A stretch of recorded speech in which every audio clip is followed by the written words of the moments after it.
আসসালামু আলাইকুম, সবাই কেমন আছেন? নাই যে আমি এখন কি দেখামো, দেখো রাতের 3:30 বাজে আমার ভাই আমার নওগাঁতে গেছিল একদিনের জন্য আমাকে বাড়ি।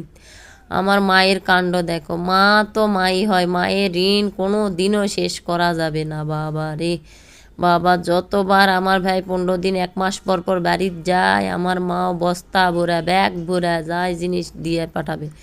এত জিনিস পাঠায়, এত জিনিস পাঠায়, আমি অবাক হয়ে যাই যে মা দেখেই পাঠায়, মা যদি না থাকে আর কেউ পাঠাবে না। দেখেন কত কি পাঠাচ্ছে, রান্না করা মুরগির মাংস, দেশি মুরগির মাংস, তারপরে গরুর মাংস পাঠাইছে, আবার একটা ভাজি পাঠাচ্ছে, আবার কত রকমের যে পাঠা দিছে। আমি নওগাঁর ভাষায় কথা করছি, যদি নওগাঁর ভাষায় ভালো লাগে সবাই একটু কমেন্ট করে জানাবিন। এই যে কত রকমের যে বোর প্যাঠা দিছে, আমি এগুলা বোর পছন্দ করি দেখে টক মিষ্টি সব বোর প্যাঠা দিছে।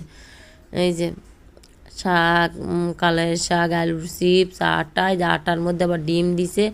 আমার ভাই তো লিয়া আসবা চায় না, যদি লিয়া আসে আমার মাও আরও দিবে, পাগল হয়ে যায়। মুই কান্নাকাটি করে যে লিয়া যা পারবো না, রাতে যাওয়া লাগে, আমার ঢোয়াতে কষ্ট হয়, এই জন্য লিয়া আসবা চায় না। তাও আমার মা এত জোর করে, আমার মায়ের মনই ভরে না, তৃপ্তিই হয় না যা জিনিস পেটা। ওই যে ওই বস্তাটা খুলিয়ে নিই, বস্তার মধ্যে যে আরও কী আছে আল্লাহ জানে। আমাকে আর ভালো লাগিচ্ছে না, ঘুমোতে উঠে এগুলা নষ্ট হয়ে যাবে দেখে বের করিচ্ছি, বের করে রেখা দিচ্ছি।